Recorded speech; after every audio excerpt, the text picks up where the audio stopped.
அன்பின் பிதாவே, இந்த காலை வேளைக்கா உமக்கு நன்றி செலுத்துகிறோம். ஆண்டவரே, மை நன்றியோடு துதிக்கிறோம். ஜீவனுள்ள தேவனே, மை துதிக்கிறோம், ஸ்தோத்தரிக்கிறோம். எங்களை அழைத்தவரே, மை துதிக்கிறோம். எங்களை தெரிந்தெடுத்தவரே, மை துதிக்கிறோம்.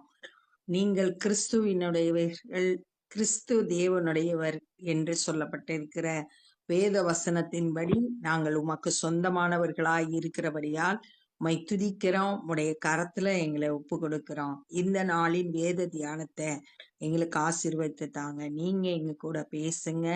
நேசிக்கிற இயேசு கிறிஸ்துவின் இனிய நாமத்தில் கேட்கிறோம் பிதாவே, ஆமென்.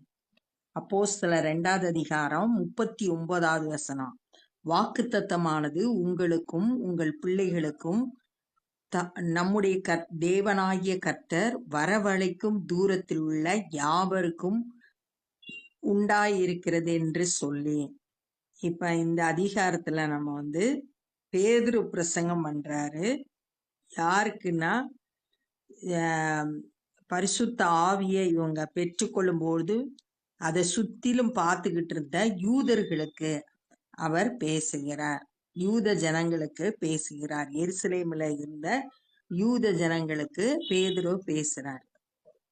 இந்த வாக்கு தத்தம் அப்படின்னு சொல்றது முந்தின வசனத்துல சொல்லியிருக்கு, மனம் திரும்பி இயேசு கிறிஸ்துவின் நாமத்தினால ஞானஸ்தானம் பெற்றுக்கொள்ளுங்கள், அப்பொழுது பரிசுத்த ஆவியின் வரத்தை பெறுவீர்கள். அந்த பரிசுத்த ஆவியோட வரத்தை பெறுறதுதான் வாக்கு தத்தம். வாக்கு தத்தம்ன்றது யூதர்களுக்கு, யூதர்களுடைய பிள்ளைகளுக்கு அது மாத்திரம் இல்ல, கர்த்தர் வரவழைக்கிற தூரத்துல இருக்கிற யாவருக்கும். அப்படின்னா புறஜாதியினர் கூட இருக்கலாம். யாரெல்லாம் இயேசு கிறிஸ்துவை விசுவாசிக்கிறாங்களோ, அவரை ஏற்றுக்கொண்டிருக்காங்களோ, அவங்க எல்லாருக்கும் இந்த வாக்குத்தத்தம் உண்டாயிருக்கிறது என்று சொல்லி, இன்னும் அநேக வார்த்தைகளாலும் சாட்சி கூறி, பேதுரு இன்னும் நிறைய வார்த்தைகளை சாட்சியா சொல்லி, மாறுபாடுள்ள இந்த சந்ததியை விட்டு விலகி உங்களை ரட்சித்துக் கொள்ளுங்கள் என்று புத்தி சொன்னான். மாறுபாடுள்ள இந்த சந்ததி அப்படின்றது யாரெல்லாம் இயேசு கிறிஸ்துவை விசுவாசிக்காம இருக்காங்களோ, ஏற்றுக்கொள்ளாம இருக்காங்களோ, அவங்கள மாறுபாடுள்ள சந்ததி, அவங்கள விட்டு விலகிருங்க, உங்களை காத்து கொள்ளுங்க அப்படின்னு சொல்லிட்டு புத்தி சொல்றான். மத்தேயு 17:17 சொல்லியிருக்கு, விசுவாசம் இல்லாத மாறுபாடுள்ள சந்ததியே அப்படின்னு சொல்லியிருக்கு. உபாகமம் 32:5 யார் கர்த்தருடைய பிள்ளைகளா இல்லாம இருக்காங்களோ அவங்களாம் மாறுபாடுள்ள சந்ததி அப்படின்னு சொல்லிட்டு சொல்லப்பட்டிருக்கு. அப்ப அந்த இயேசு கிறிஸ்துவை ஏற்றுக்கொள்ளாத அந்த சந்ததியை விட்டு உங்களை விலக்கி உங்களை காப்பாத்திக்கோங்க அப்படின்னு சொல்லிட்டு பேதுரு இந்த யூதர்களுக்கு புத்தி சொல்றார். அவனுடைய வார்த்தையை சந்தோஷமாய் ஏற்றுக்கொண்டவர்கள் ஞானஸ்தானம் பெற்றார்கள். பேதுரு பேசின இந்த வார்த்தைகளை யாரெல்லாம் ஏற்றுக்கொள்றாங்களோ அவங்கெல்லாம் ஞானஸ்தானம் பெற்றார்கள். அன்றைய தினம் ஏறக்குறைய 3000 பேர் சேர்த்து கொள்ளப்பட்டார்கள். பேதுருவோட பிரசங்கத்தை கேட்டு ரட்சிக்கப்பட்டவங்க 3000 பேர். ஏற்கனவே 120 பேர் கூடியிருந்தாங்க மேல் வீட்டுல அறையில. இப்ப அவங்களோட இந்த 3000 பேர் சேர்த்து கொள்ளப்பட்டார்கள். அவர்கள் அப்போஸ்தலருடைய உபதேசத்திலும் அந்நியோனியத்திலும் அப்பம் பிற்கிறதிலும் ஜபம் பண்ணுகிறதிலும் உறுதியாய் தரித்திருந்தார்கள். இந்த புதிதாய் இயேசுவை ஏற்றுக்கொண்ட மக்கள், புதிய கிறிஸ்தவர்கள் எப்படி இருந்தாங்கன்னா, 4 காரியம் இங்க சொல்லப்பட்டிருக்கு. ஒண்ணு, அப்போஸ்தலரோட உபதேசம், தேவனுடைய வார்த்தை. 2வது அந்யோனியம், ஐக்கியம், ஃபெலோஷிப். அந்யோனியம்னா ஃபெலோஷிப். சங்கீதம் 113 1-3 அந்த 2 வசனத்துல என்ன சொல்லியிருந்ததுன்னா, சகோதரர்கள் ஒருமித்து வாசம் பண்ணுகிறது எத்தனை நன்மையும் இன்பமானது அப்படின்னு சொல்லியிருக்கு. அங்கே ஜீவனையும் ஆசீர்வாதத்தையும் கட்டளையிடுகிறார் அப்படின்னு சொல்லிட்டு அந்த சங்கீதத்துல தாவீது சொல்றாரு. அப்ப சகோதரர்கள் கூடி வரும்போது அந்த இடத்துல ரொம்ப சந்தோஷமா அந்த தேவனுடைய ஆசீர்வாதத்தை நம்ம பெற்றுக்கொள்றோம். அப்ப அந்த ஐக்கியம் அவங்களிடத்துல அந்த புதிதாய் இயேசுவை ஏற்றுக்கொண்டவர்களிடத்துல அந்த அந்யோன்யம் காணப்பட்டது.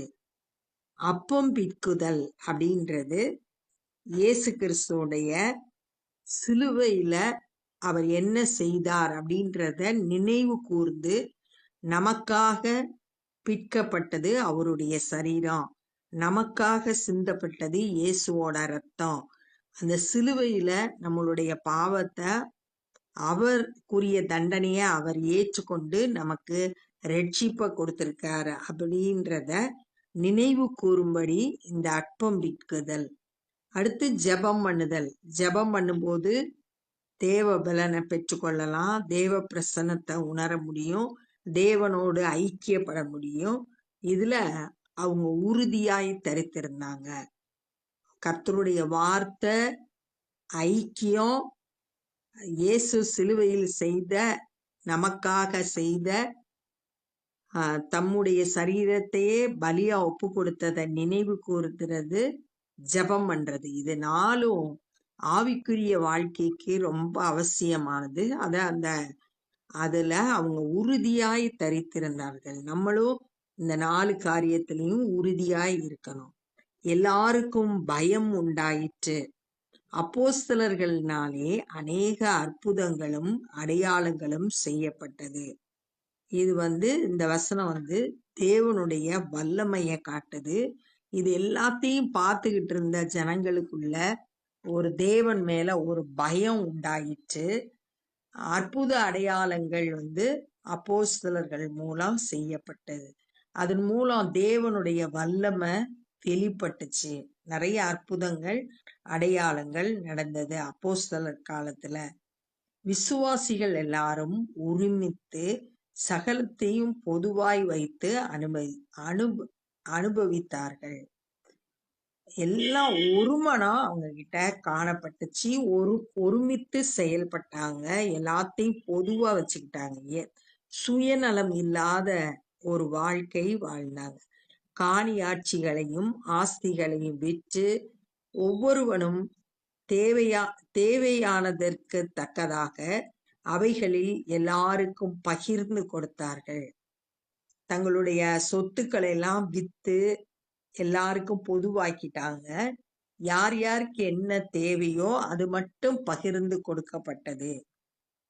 இந்த ஏழை பணக்காரர் அந்த வேறுபாடு இல்லாம எல்லாருக்கும் சமமா பகிர்ந்து கொடுக்கப்பட்டது. அவர்கள் ஒருமனப்பட்டவர்களாய் தேவாலயத்தில் அனுதினமும் தரித்திருந்து அவங்களுக்குள்ள நல்ல ஒரு மனம் இருந்துச்சு.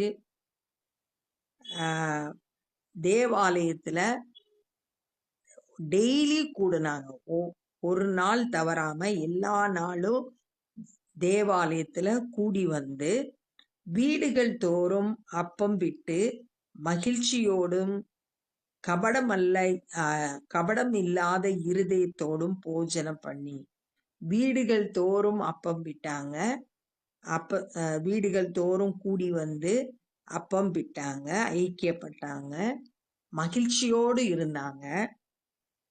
அப்போஸ்தலர் காலத்துல புதிதாய் இயேசுவை ஏற்றுக்கொண்டவங்கள்ட்ட இதெல்லாம் காணப்பட்டுச்சு. ஒரு மனம் காணப்பட்டுச்சு. டெய்லி கூடி வந்தாங்க, வீடுகள் தோறும் அப்பம் விட்டாங்க, சந்தோஷமா இருந்தாங்க. அவங்க இருதயம் கபடு இல்லாத இருதயமாய் இருந்துச்சு. கபடு இல்ல. போஜனம் பண்ணி தேவனை துதித்து ஆண்டவரை துதிக்கிறவங்களா காணப்பட்டாங்க. ஜனங்கள் எல்லாரிடத்திலும் தயவு பெற்றிருந்தார்கள். எல்லா ஜனங்களுடைய கண்கள்லையும் இவங்களுக்கு தயவு கிடைச்சிச்சு. இவங்கள உயர்வா நினைச்சாங்க. அவங்க எல்லா மற்ற ஜனங்களும் இவங்களுக்கு தயவு கிடைச்சிச்சு.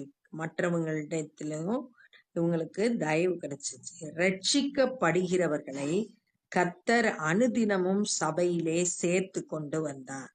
சபையில டெய்லி எண்ணிக்கை கூடிக்கிட்டே இருந்துச்சு. ரட்சிக்கப்படுறவங்கன்னா இயேசு கிறிஸ்துவை ஏற்றுக்கொண்டு அவருடைய யாருடைய பாவங்கள் மன்னிக்கப்பட்டதோ அவங்கதான் ரட்சிக்கப்படுறாங்க. அப்படிப்பட்ட ரட்சிக்கப்பட்ட ஜனங்களை ஒவ்வொரு நாளும் சபையில சேர்த்துக்கிட்டே வந்தாங்க. சபை கர்த்தர் அந்த ஆத்துமாக்களை சபையில கொண்டு சேர்த்தாரு. பெருக்கம் ஏற்பட்டுச்சு சபையில அப்படின்றத பார்த்தோம். அப்ப இந்த நாள்ல என்ன கற்றுக்கொண்டோம்னா, வாக்கு தத்தம் பரிசுத்த ஆவி வரத்தை பெறுவீர்கள்னு சொன்ன வாக்கு தத்தம் யூதர்களுக்கு மாத்திரமல்ல புறஜாதிகளுக்கும் உரியது அப்படின்னு சொல்லிட்டு அநேக வார்த்தைகளை சாட்சியா பேதுரு சொல்லி, ஆனா இந்த அவிசுவாசமான மாறுபாடுள்ள சந்ததியை விட்டு விலகி உங்களை காத்து கொள்ளுங்கள் அப்படின்னு சொல்லிட்டு புத்தி சொன்னதை பார்த்தோம். பேதுருவோட வார்த்தையை ஏற்றுக்கொண்டவங்க விசுவாசித்து ஞானஸ்தானம் பெற்றுக்கொண்டாங்க. 3000 பேர் சபையில அப்படியா சேர்க்கப்பட்டாங்க. அவங்க எல்லாம் தேவனுடைய வார்த்தை ஐக்கியம், இயேசு கிறிஸ்து சிலுவையில என்ன செய்தார்ன்றத நினைவு கூறும்படி அப்பம் பிக்குதல்லையும் ஜபம் பண்றதுலயும் உறுதியா தரித்திருந்தாங்க. மற்ற எல்லாரும் இவங்களை பார்த்து பயப்பட்டாங்க. அப்போஸ்தலர்கள் மூலம் அற்புதங்கள் அடையாளங்கள் செய்யப்பட்டது. இதன் மூலம் தேவனுடைய வல்லமை வெளிப்பட்டது. விசுவாசிகள் எல்லாம் ஒரு மனதோடு எல்லாத்தையும் பொதுவா வச்சு அனுபவிச்சாங்க. தங்களுடைய சொத்துக்களெல்லாம் வித்து எல்லாருக்கும் பகிர்ந்து கொடுத்தாங்க. ஒரு மனம் அவங்க கிட்ட காணப்பட்டுச்சு. டெய்லி தேவாலயத்துல கூடி வந்தாங்க. அப்பம் வீடுகள் தோறும் அப்பம் விட்டாங்க. மகிழ்ச்சியா இருந்தாங்க. இருதயத்துல கபடி இல்லாம போஜனம் பண்ணாங்க. தேவனை துதிக்கிறாங்க. மற்ற ஜனங்களும் இவங்க கிட்ட தயவு காட்டினாங்க. தயவு பெற்றவர்களா இருந்தாங்க. கர்த்தர் ரட்சிக்கப்பட்டவர்களை ஒவ்வொரு நாளும் சபையில சேர்த்து கொண்டு வந்தார். சபை நாளுக்கு நாள் வளர்ச்சி அடைந்தது அப்படின்றத இந்த நாள்ல நம்ம தியானிச்சோம். இப்ப நம்ம ஜெபம் பண்ண போறோம். அன்பின் பிதாவே, இந்த நாள்ல நாங்க கற்றுக்கொண்ட அந்த வேத பகுதிக்காய் நன்றி செலுத்துகிறோம். நாங்களும் கூட அப்போஸ்தலர் காலத்துல இருந்த கிறிஸ்தவர்களை போல வேத வசனத்திலையும் ஐக்கியத்திலையும் கிறிஸ்து எங்களுக்காய் சிலுவையில் செய்ததை நினைவு கூறுகிறவர்களாகவும் ஜபத்திலும் உறுதியாய் தரித்திருக்க ஆண்டவரே எங்க ஒவ்வொருவருக்கும் கிருபை தாங்க. ஆண்டவரே மை துதிக்கிறோம், ஸ்தோத்தரிக்கிறோம், நன்றி செலுத்துகிறோம். ஆண்டவரே நாங்களும் சந்தோஷமாய் கபடமல்லாத இருதயம் உள்ளவர்களாய் ஒருமனப்பட்டவர்களாய் சபையில காணப்பட கிருபை செய்யுங்க. தேவனை துதிக்கிறவர்களாய் மகிமைப்படுத்துகிறவர்களாய் ஒவ்வொருவரையும் ஆசீர்வதிங்க. அப்பா, சபையில அனுதினமும் ரட்சிக்கப்பட்டவர்களை சேர்க்கப்பட்டார்கள் நாங்க வாசித்தோம். அது போல இந்த நாட்கள்லயும் அப்போஸ்தலர் காலத்தில் நடந்தது போல அனுதினமும் சபையில ரட்சிக்கப்படுகிறவர்களை சேர்க்கப்பட்ட கர்த்தர் கிருபை செய்யுங்கப்பா. சுவிசேஷ பணியை செய்கிற ஒவ்வொருவரையும் கருத்தில் எடுத்து பயன்படுத்துங்க. அநேகர் உம்மை ஏற்றுக்கொள்ள ஆண்டவரே உம்முடைய வல்லமையை பெற்றுக்கொண்டு ஊழியர்கள் செயல்பட பேதுருவை போல பிரசங்கிக்க கர்த்தர் கிருபை செய்யுங்கப்பா. பேதுருடைய வார்த்தைகளை கேட்டு உம்மை ஏற்றுக்கொண்டது போல ஜனங்கள் ஆண்டவரே ஊழியர்களுடைய வார்த்தையை கேட்டு உம்மை ஏற்றுக்கொண்டு சபையிலே சேர்க்கப்பட கிருபை செய்யுங்க. நாங்களும் சுவிசேஷ பணியை செய்ய கிருபை தாரும். எல்லா மகிமையும் துதியும் ஸ்தோத்திரங்களையும் உமக்கு ஏறெடுக்கிறோம். நேசிக்கிற இயேசு கிறிஸ்துவின் இனிய நாமத்தில் கேட்கிறோம் பிதாவே, ஆமென். என் ஆத்துமாவே கர்த்தரை ஸ்தோத்திரி, என் முழுவதுமே பரிசுத்த நாமத்தை ஸ்தோத்திரி. என் ஆத்துமாவே கர்த்தரை ஸ்தோத்திரி, கர்த்தர் செய்த சகல உபகாரங்களை மறவாதே. ஆமென். God bless you.